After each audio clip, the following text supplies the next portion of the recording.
So nice to see all of you back. I'll try to keep it as concise as possible. And let's go. So, Gam Ganapataye Namaha, Sam Saraswatye Namaha, Gum Gurubhyo Namaha. So, what we did was we stopped at probably number 10 and 11 in last class that we had. So, the 10 and 11 are Hiranmaye Pare Koshe Virajam Brahma Nishkalam Tachubram Jyotisham Jyotis Tadyadatma Vido Viduhu. That is number 10. And number 11 is Natatra Suryo Bhati Na Chandra Tarakam Nema Vidyuto Bhanti Kuto Yamagni Tameva Bhanta Manubhati Satasya Bhasa Sarvamidam Vibhati. Today we will go to mantra number 12. But prior to that, I wanted to cover it the same way, the way I did for the UK India class. And one of the things that I did there was talk about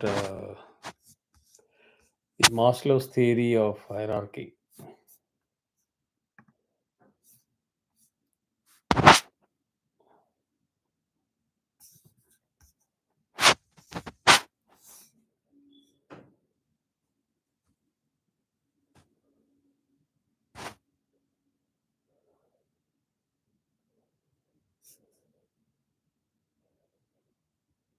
Give me 1 second. Huh?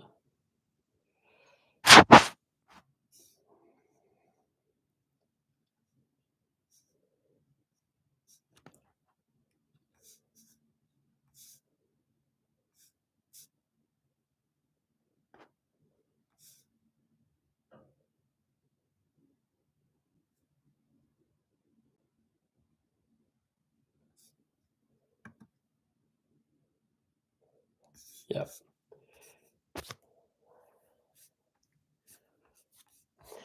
So Radha from the India team brought up your video is gone, Bhuvana and Ram. So if you want to just start it up, yeah. Now I can see you. How many of you are familiar with Maslow's theory?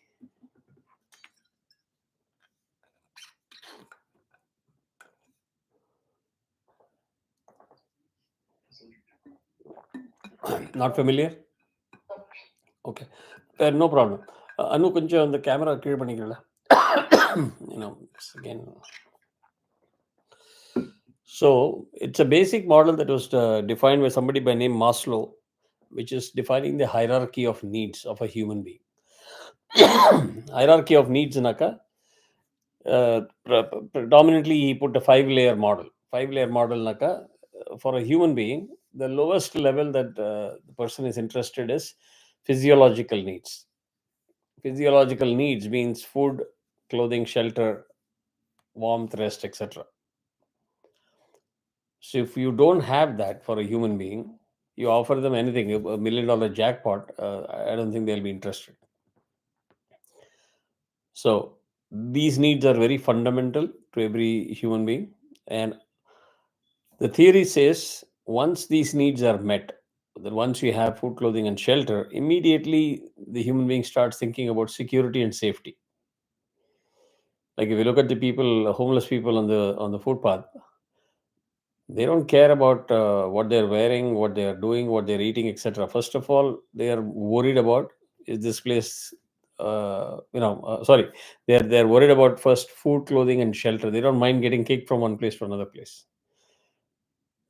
Till such time they're struggling for food on the table and clothing to preserve their dignity, and sort of a shelter where they can put up a tent, protecting themselves from the weather, heat, sun, rain, etc.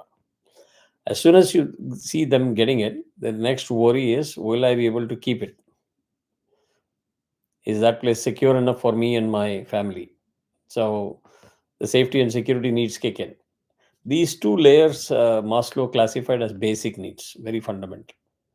As soon as you get safety and security, the next need kicks in, that is a sense of belongingness and love, meaning you need to be cared and loved and recognized as somebody.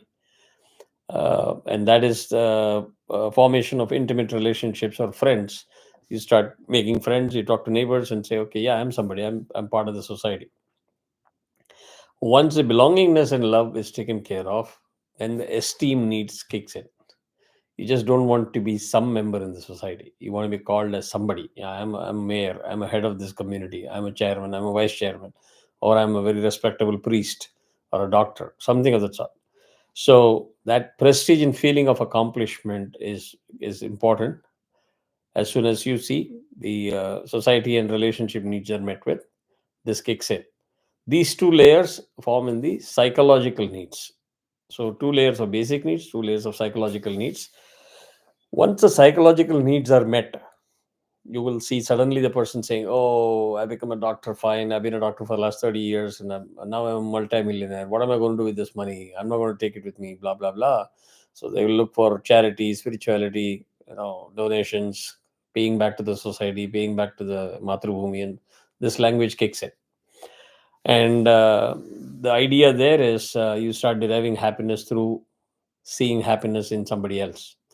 If you see a person starving on the road, you offer food, clothing. Somebody doesn't have clothing, you offer clothing. You see the satisfaction in their face. You feel satisfied. I've done something. So he defined that as a self actualization or realization level. People use yogi also, and I've stopped using the term because yogi is not that simple. Yogi is much beyond all that stuff. So this was the original Maslow's model that was defined by him in 1953 or 1943. So the characterization was more on deficiency needs versus growth needs, right? Then the bottom four layers are deficiency needs, because you are more worried about what is not available with you. So as soon as the needs are met, the motivation decreases. To be in that level, you would like to go to the next level. Whereas in the self actualization, which is the growth needs, the motivation increases as needs are met, which means if you're able to donate to one person, you want to do to two, and from two to two, for 10, 10 to 100, your motivation is with more and more and not less and less. So later on, he kept on adding a few things, by 1962, 1987, many years he kept on modifying this basic model. And interestingly, he kept the deficiency needs as is, the psychological needs, the safety needs, belongingness and love needs, and esteem needs as is in the original model as deficiency needs. But right after that, he added something called cognitive needs and aesthetic needs before touching upon self actualization or realization. Cognitive needs and aesthetic needs. And after self actualization is when he says transcendence needs. So he added three layers to the model. So I just wanted to put it out there in case you want to map something to something. In real life, these kind of diagrams don't exist in very linear terms. There is always a gray shade of gray depending on what you're doing. And even after you reach self actualization, you can have some basic fundamental insecurities as far as food, clothing, and shelter, too. If your job is under threat, even after you're a millionaire. So, this is basically just to get an understanding of human needs and which drives human behaviors.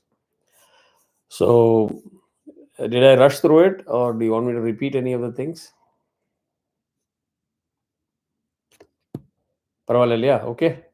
So we'll move. So mantra number 12 for tonight's class.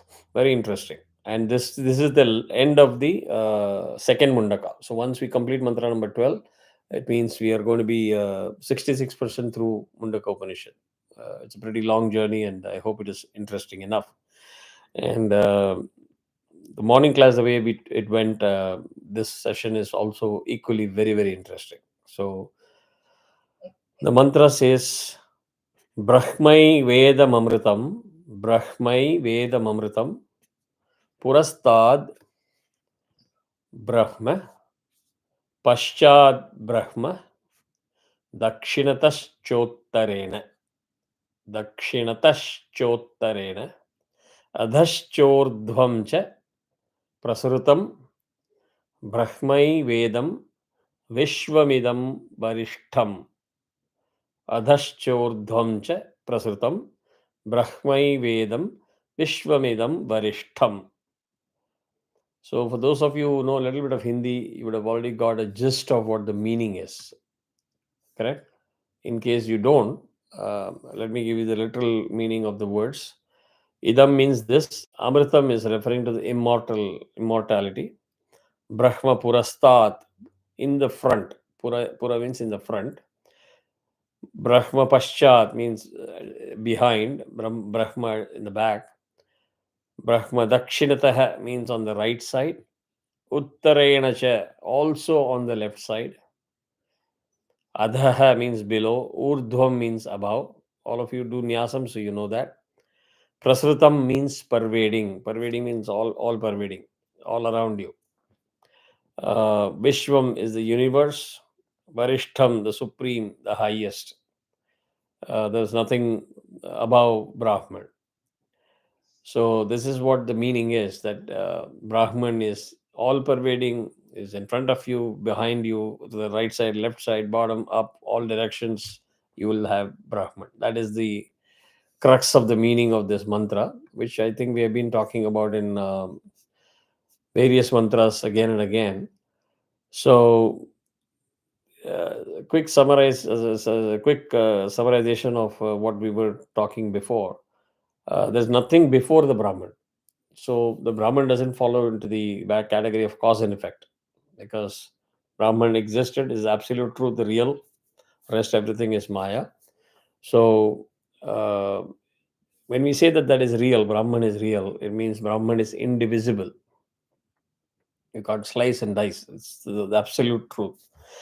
So when we see all things around us, material, what we need to recognize and acknowledge is that the divided manifestation, we see this as an iPhone or a computer or a lamp or a flask or a cup, all the divided manifestations are false appearances. That's why we call it as Maya.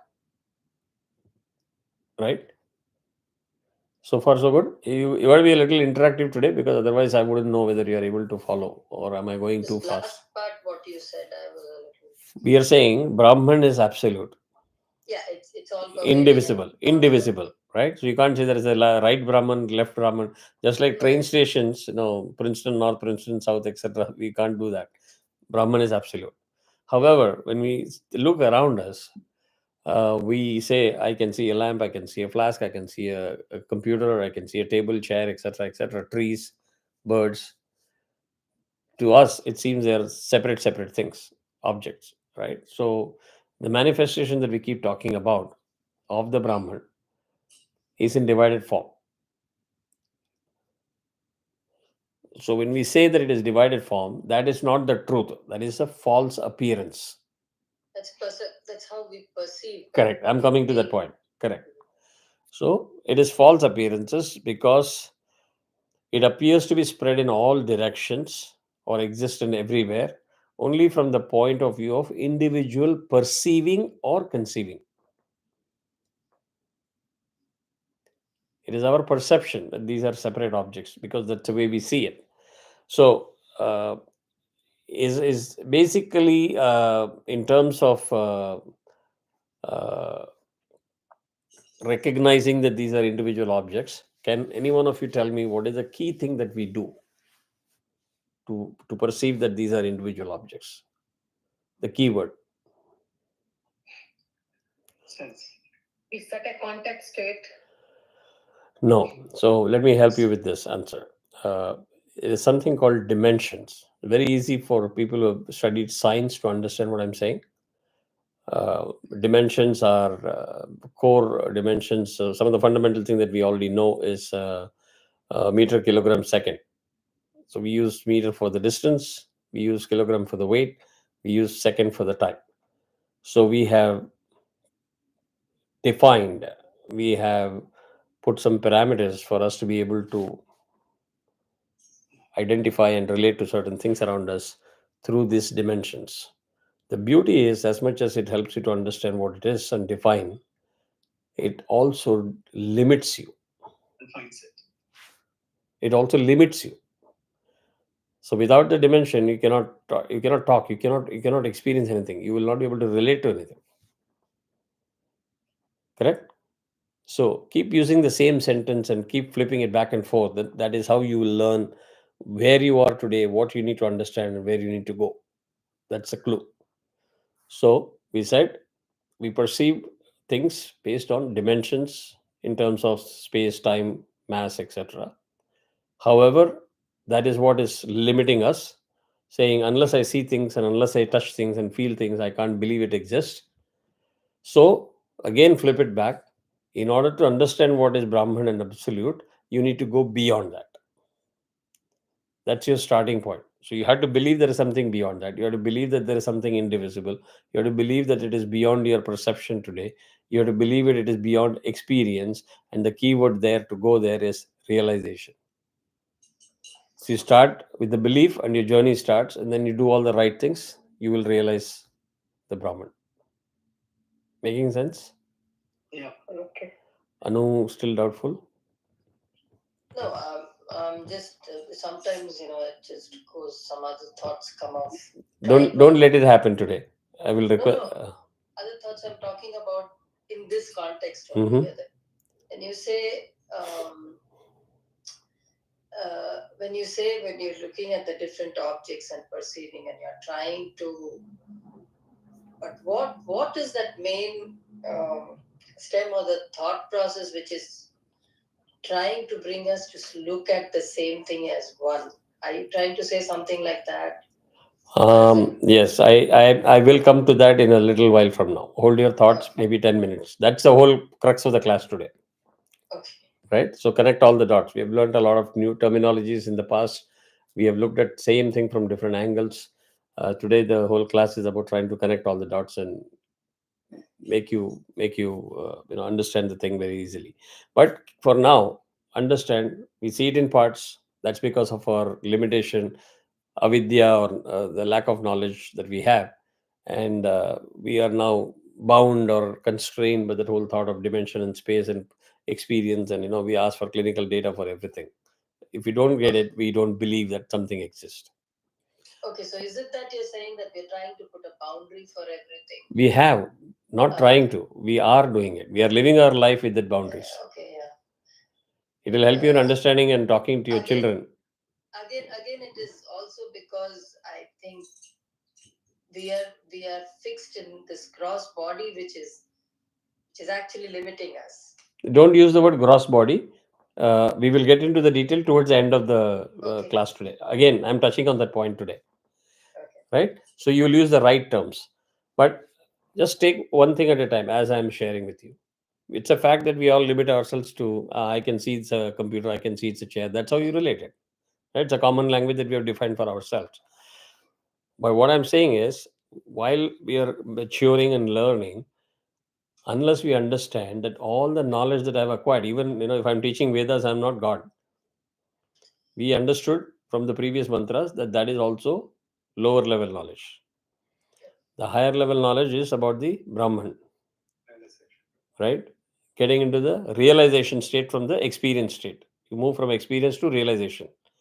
And keywords again, you pass through a jungle or forest, and you will see a thousand light sun. That is when you've started realizing things. You have come out of this maya or the boundaries that is constraining you. You're coming out of it. That's evidence for you. Correct?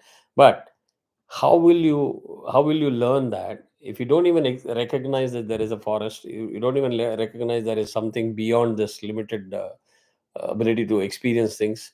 You won't start that journey unless you believe that there is some place that you have to go, right?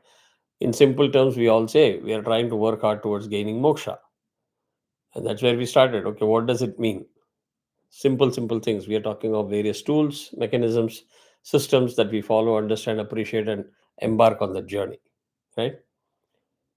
Am I making sense? Yeah. Okay.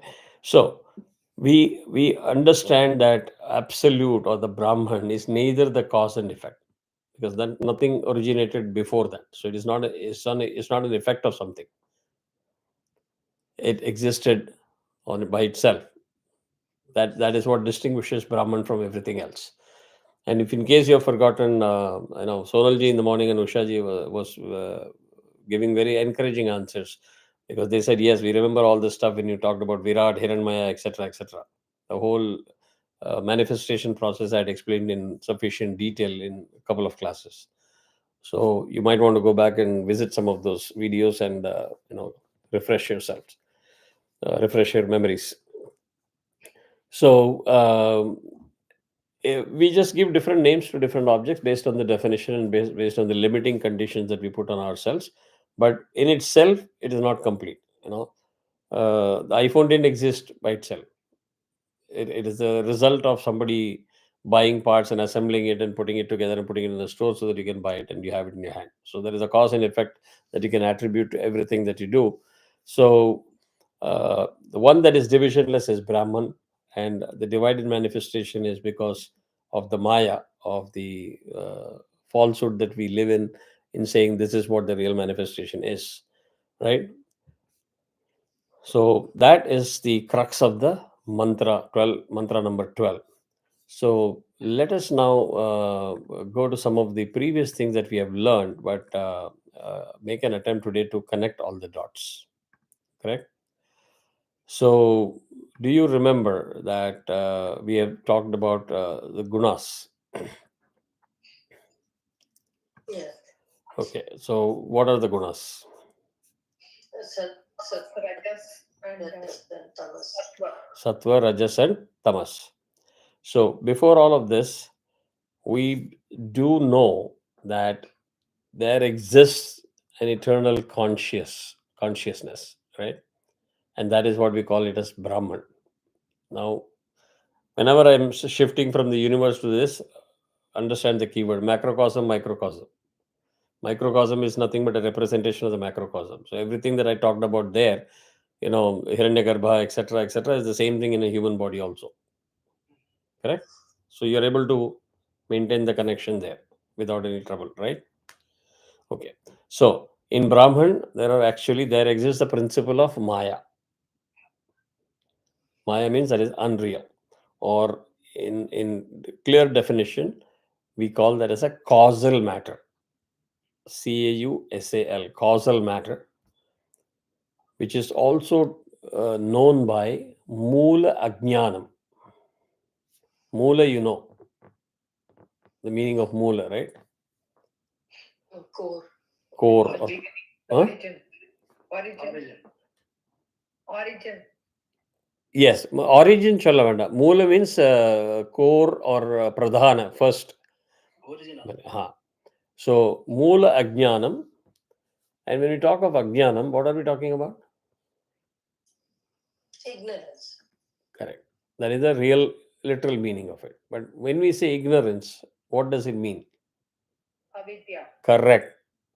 So, Moola Ajnanam or Moola Avidya, we also call that as Moola Prakriti. That is what the causal matter is. So, it is not a material substance. It's not like this is a causal matter. You cannot take a material substance and say this is a causal matter, right? So, we need to understand that. So, it's not a material substance that we ordinarily conceive of matter. So, although we use the term causal matter, does not mean it is a material substance, but instead it is a subtle agent by which the Brahman, the consciousness, is seemingly conditioned. It is conditioned, and the manifest universe is brought into being in its causal, subtle, and gross aspects. So go back to the class that where we talked about the manifestation process all the way up to the tattva, jnanindriyas, karmendriyas, etc., etc., all the way leading to human body with flesh and bones. in which we say again there are different sheets, there are different energy centers, and so on and so forth, right? So the manifestation of the universe is brought into the being in the form of causal, subtle, and gross, three layers. So Brahman is also the conscious principle that makes knowing possible. Without consciousness, you cannot say, I know, I have knowledge or vidya. Are you able to connect now? Yeah. So rather than the relative action of knowing which takes place within one's antakarana, means your inner instrument, that consists of manas. What else does it consist of? We talked of consciousness, we talked of manas. What else did we talk about? Ahankara, Okay. What else? Chitta, Beautiful. What else? and Atman and Buddhi. Buddhi. Super. So, see, it's not difficult. A slight repetition and revision of all these terms and looking at it from different angle, you're still able to connect the dots. So, all those five elements. Similarly, Maya, which is the inert matter, is the principle of ignorance. You are falling into the Maya because of the ignorance that you have. And when we talk of ignorance, we are talking of from the standpoint of a human being or an individual, because it prevents the Anthakarana from understanding the true identity of Brahman. Is that clear? Yes. You have everything, but this Maya is the limiting factor by which you want to believe what you see is true, but you don't want to believe that exists in real. This is the conflict that we are living with all throughout our life, and we are trying to learn how to cross over from this Maya world to the real world. That's in a nutshell what we are trying to do. So, in short, there are two beginningless principles, namely Brahman and Maya. Correct? Brahman means limitless awareness, infinite. You cannot measure.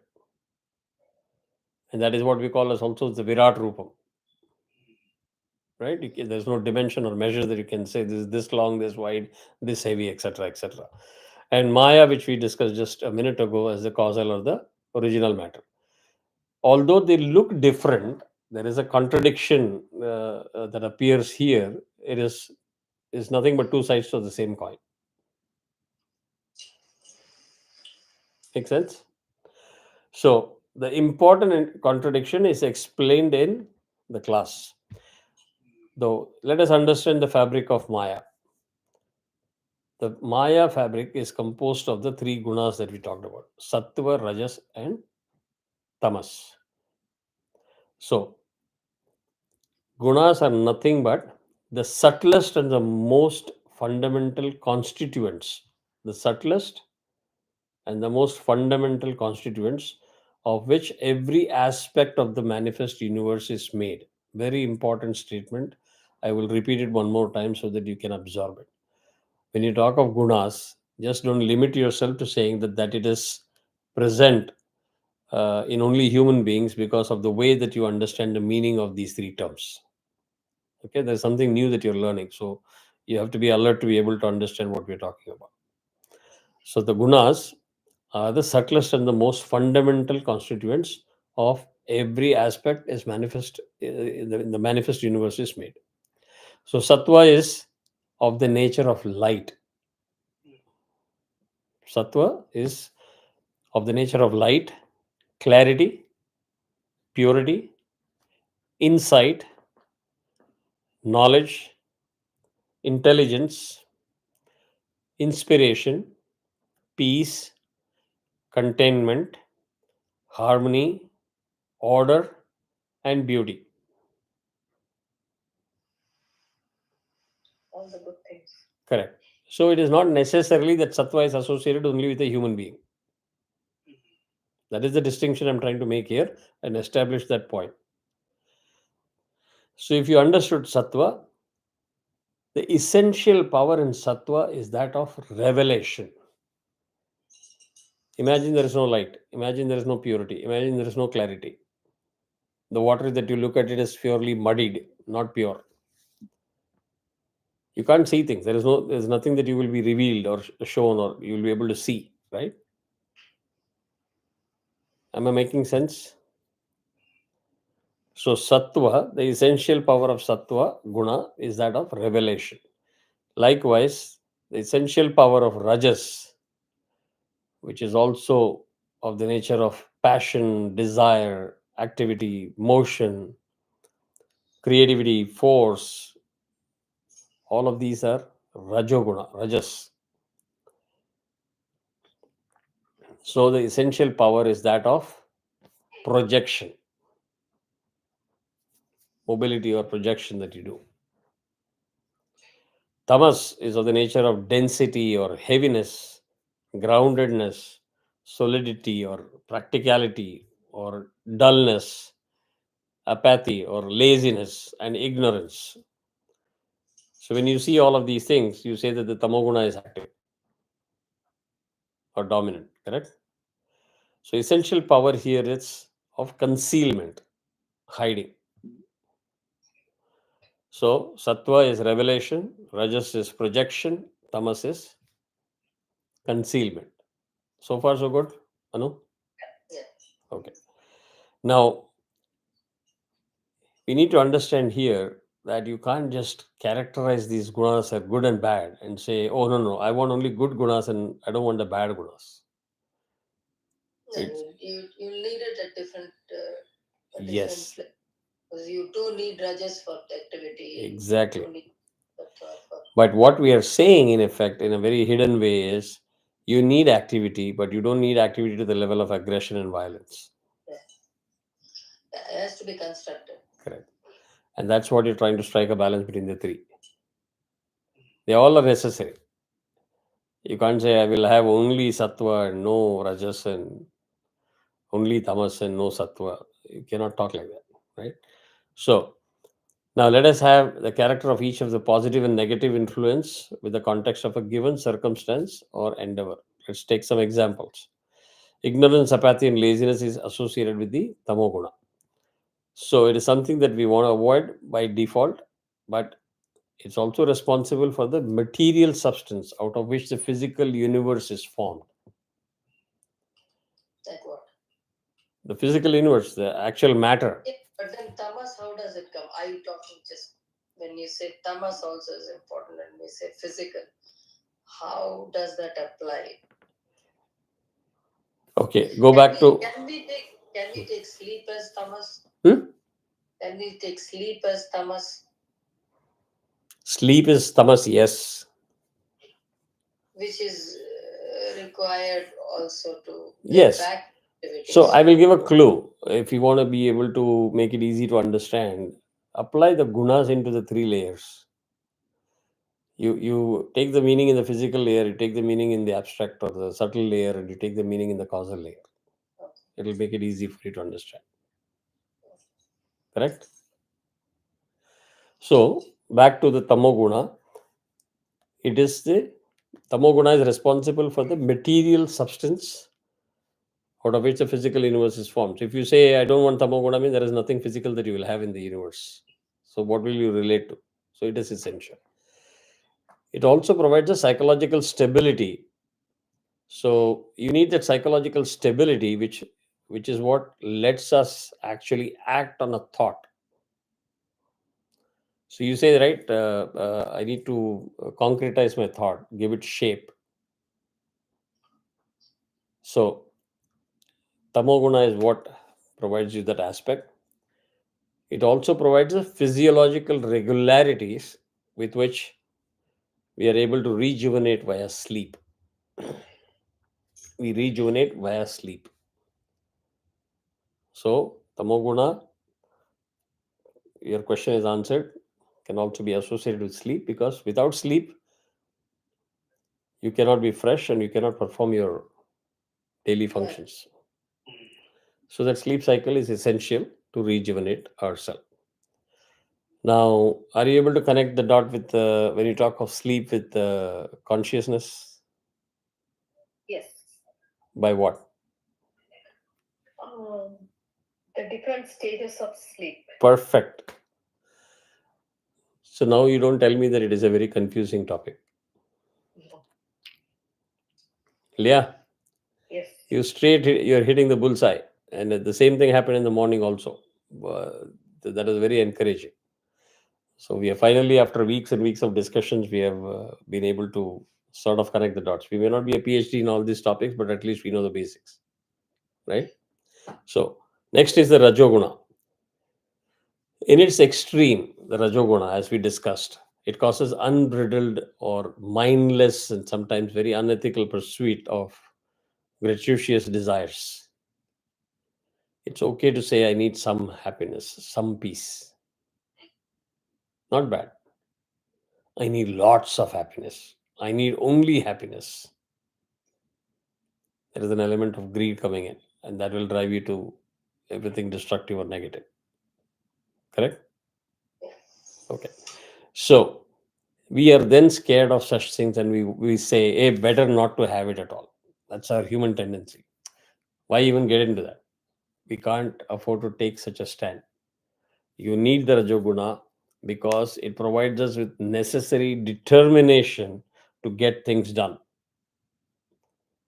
That commitment, that work, hard work, and the movement that you do towards getting things done is because of the Rajoguna. So if it is missing, you will not be able to do any of that.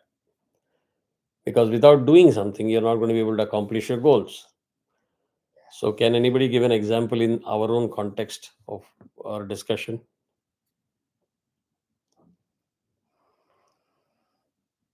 You are committing yourself for an hour, sitting in front of the camera, sitting in front of the computer, sitting with a book, willing to wait for that extra 5 minutes that I made you wait because you want to learn, because you want to learn, and you say that this knowledge is important for me to pursue my goals, achieve my goals. That goal could be more happiness, more peace, more stability, maturity, evolution, etc., or all the way you can take it to one extreme of attaining moksha, learning all the tools and attaining moksha. Correct?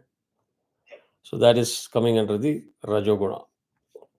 Sattva Guna also has a drawback. Although people say you must have lots and lots of Sattva Guna also has a drawback because we see Sattva Guna as a springboard of the mind, right? The mind pushes itself to self inquiry or assimilation of self knowledge.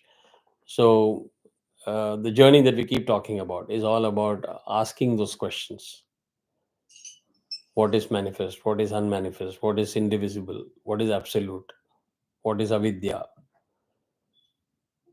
Unless you pose those questions, you're not going to get answers.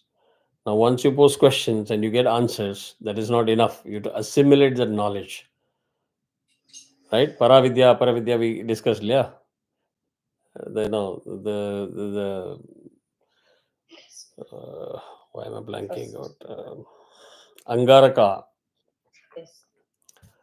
Yes. Yes. Beginning. In the beginning itself, ask that question: what do I need to know everything? So the answer is very clear. Angiras says, unless you learn the lower level knowledge, you're not qualified to pursue the higher level knowledge. So you need to do that commitment for assimilation of knowledge. But what are the drawbacks of having too much of Sattva Guna? Can any one of you tell me?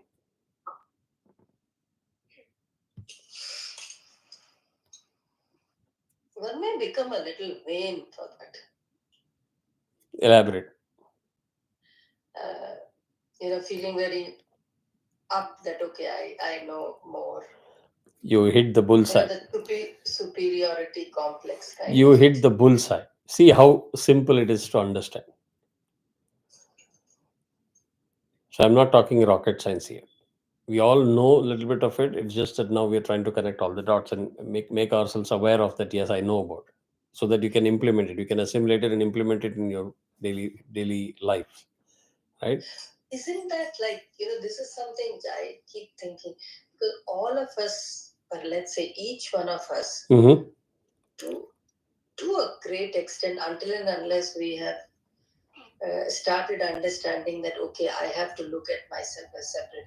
Each one has an image of themselves and thinking that I am the best, like, we are always unconsciously trying to judge people and say, oh, I don't do it like this, that person is doing like this. So is this something overlapping is what I said? And In a way, some overlap is there, and always, I have taught one thing. Even in my counseling sessions, I tell people there is nothing binary in life.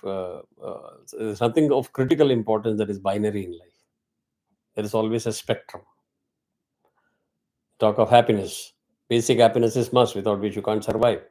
But as you keep riding on the spectrum, or the desire spectrum,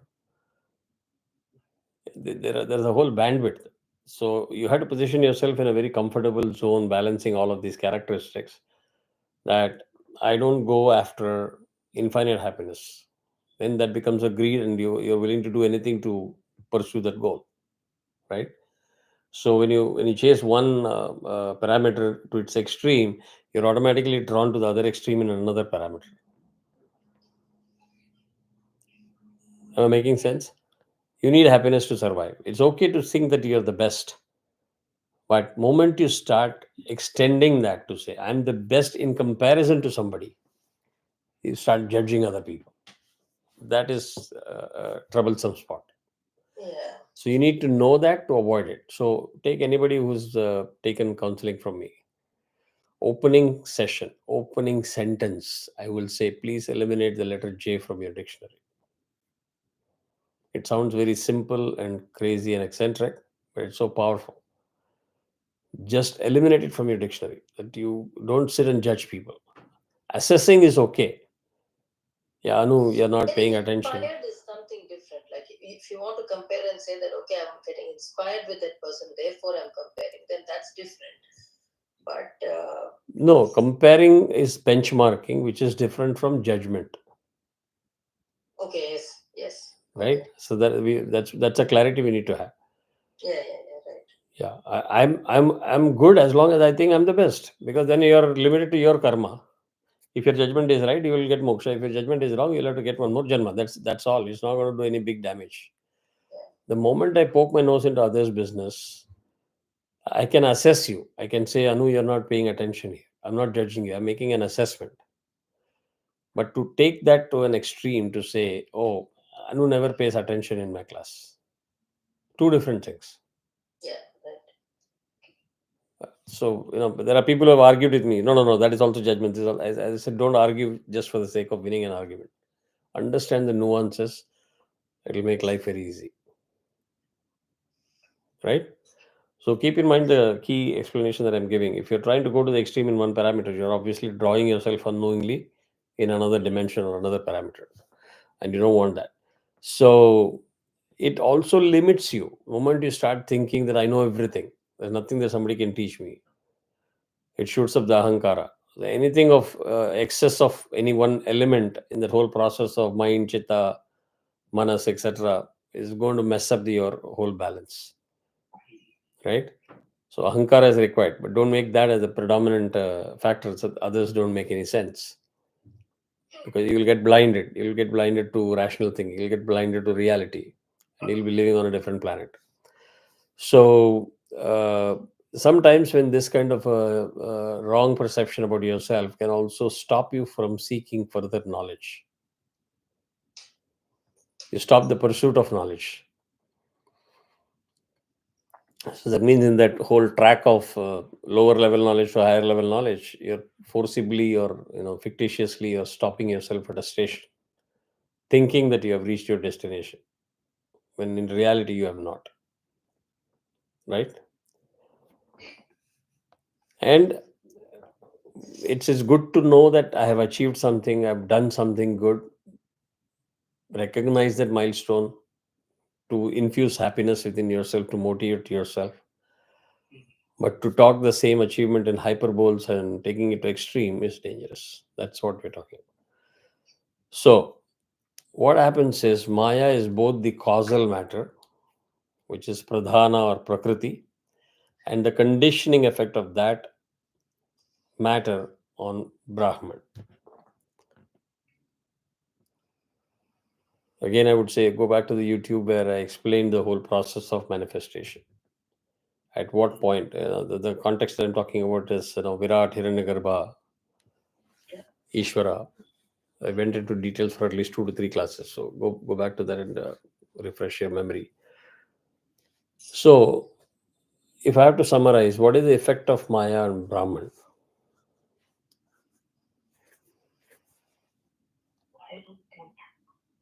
The effect of Maya on Brahman, what is it?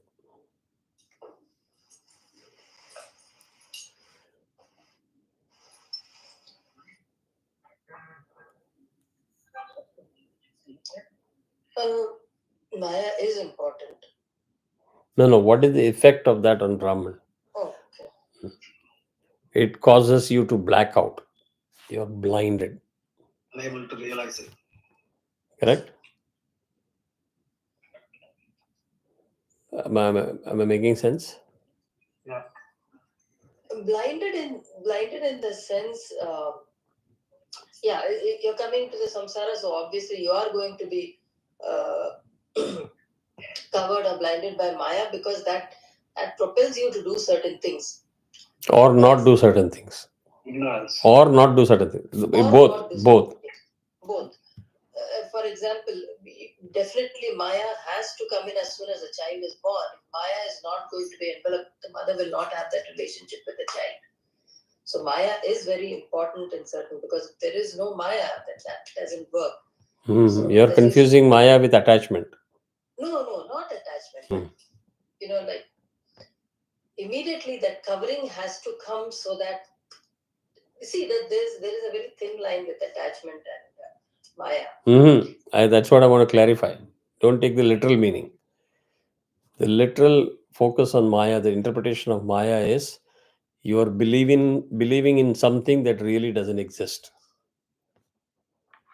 I'm looking at this cable because I'm used to this perception or experience game.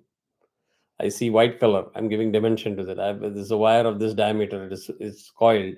I use all these parameters to tell myself that this exists. How can I say it doesn't exist? That is what Maya does to you. So if you want to realize that absolute truth or Brahman, you will have to start believing this is Maya. And I keep on repeating that. Please apply that until you really come to that stage. Okay. In good faith. You'll pass through the thick jungle or forest, and then you'll suddenly see 1,000 lights, brightness. When those two steps happen, you will see this thing disappears completely. You won't see this cable, phone, chair, table, etc. So even though if it is present, you still don't see it. The presence itself is false. It's only because of your perception. Okay. So you're saying actually it doesn't exist. It doesn't exist. Yeah, the whole world actually they say it doesn't exist. It's not real. So The how do you it becomes unreal. how do you no what you're believing is unreal. The real is the Brahman. Yeah. What we have been believing all these years. It's unfortunate. It's unfortunate. See, I will say this. Why? So people ask me, well, what is the proof that you are so much in belief of this Brahman concept that you can't even touch, feel, explain, show? I said, matter is very simple. You go reverse your process. How were you born? You started from something. So go back to the process of how you were produced. You don't know from where you came, and you don't know where you're going. Yeah. No. That's not true. We know where we came from. We know where we are supposed to go. But we are caught in that temporary entrapment, sort of a cage, which is called our lifespan. Yes. That's a fundamental difference between our philosophy and Western philosophy. They don't believe in this whole soul and rebirth and reincarnation. We do. That's our essence of our system. So we know where we are. Sense of karma also, because if you don't have the question of rebirth, then where is the point of karma coming in? Karma is They don't believe in this karma system. Yeah, they don't believe. And I've shared that experience in one of the Devi Mahatmyam class or some other Veda class. I've lost track of all that. It is a real story. There was a Frenchman, a very filthy rich Frenchman, came with a team of people to visit Mahapariva. Yes. Yes, I read that excerpt. Do you know that? Yeah. Ram Buna? I forgot. Yeah. I must have read. Yes. Sounds The familiar. team, the team came and challenged Mahapariva, saying that, oh, you are supposed to be the avatar, know all of everything. You know, prove to me this whole karma system exists. So everybody was stunned. How is Mahapariva going to explain to him the karma system? None of us can do it, right? Mahapariva is Mahapariva. That is why it's called Mahapariva. He said, I understand that you have come in a BMW. You've got a lot of money. You're not in a rush to go back, right? He says, yeah, no problem. He says, I'll give you a small assignment. Instead of me sitting here and lecturing you, nothing more than realization by yourself. He said, yeah. What do you want me to do? He said, this is a very small town of Kanchipuram. Your task is to go and visit each of the hospital and collect statistical data. How many children were born in the last few months? Yes. Huh? Yeah, I heard. And where are they today? The timing. Where are they today? End of story. Brilliant. So I use such evidence or such arguments to go and believe that yes, so many people are saying, knowledgeable people are saying it's there in the scripture, so it has to be true until I realize it myself. And that is how you push towards your certain goal. If you don't have that belief system, then what are you going to do? You try your mind, take it away in believing that moksha principle. See what happens from tomorrow. You'll be clueless in terms of what you want to do. You'll say, if there's nothing called moksha, I'm okay with what I've achieved. You know, I've got a 5-room villa. I'm happy. I have a couple of $100,000 in my bank account. I don't want to work more. I'll stop. This mind is very, very funny creature, highly unpredictable. And that is the difference between people who talk about all sorts of stuff and make this world extremely complex versus people who are spiritually advanced and knowledgeable. And that says, oh no, it's not as complex as it is being projected to because you have a roadmap. Make sense? Okay. So, consequently, what is manifest is also called as avyakta. Okay.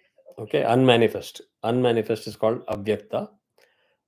That state is what we call as macrocosmic causal body. The macrocosmic, not the microcosm. So the causal body associated with the jiva, which is the microcosm, is not equal to a storehouse of personally accumulated karma.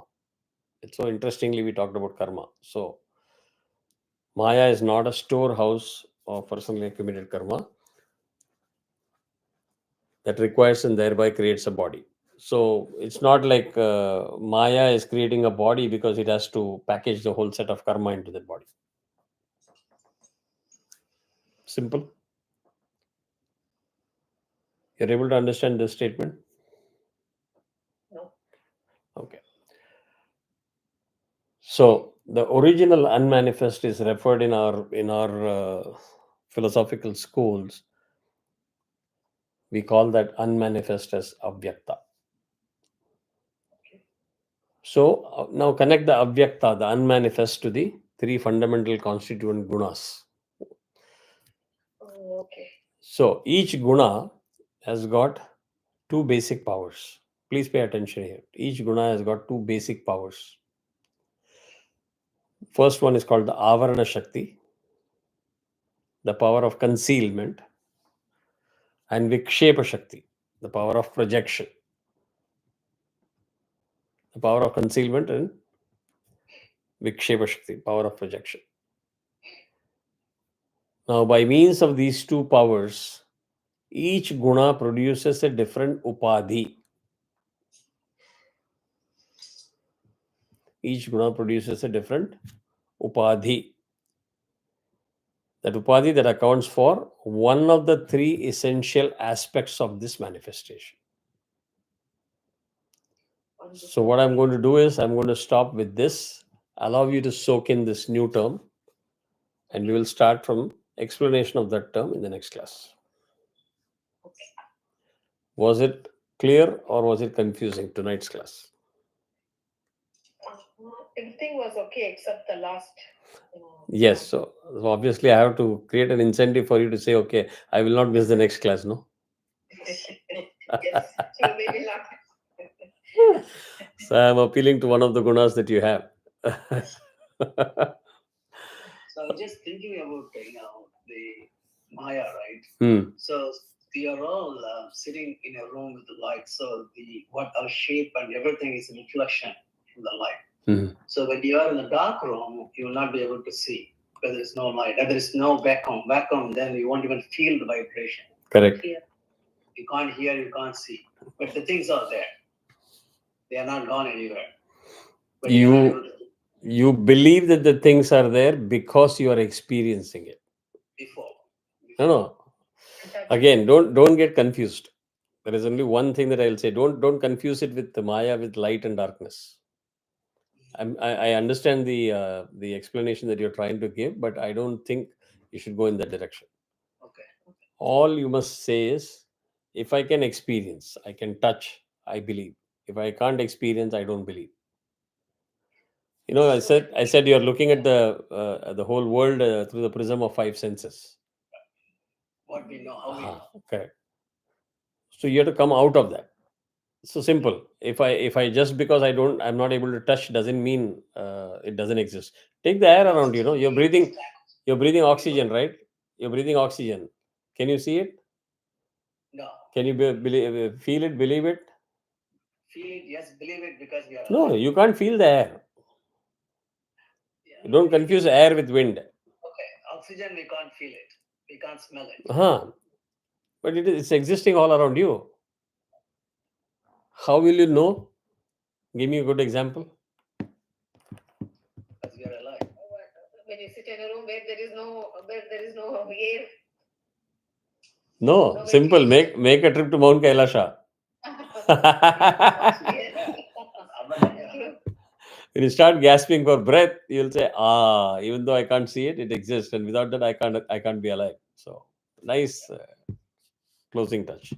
So don't confuse with light and darkness. That is not the measurement. When you say that you have to go above what you see, but we'll still be in the same dimension, but we won't see it. That's what I'm trying to understand. No, not true. Air. How do you measure the air around you? There's no measurement. It is there everywhere. Right? So it is beyond those dimensions that you talk about, force a meter kilogram mass. It's infinite to some extent. Correct. No, to the full extent. Infinite to the full extent. But if you go outside the Earth's thing, then there's no air, vacuum, right? We'll pause that. Okay. Okay? We'll continue in the next class. Yeah. But I'm glad you're asking questions. That's a way to learn. It's not a bad thing to do. Right? Take care. Good night.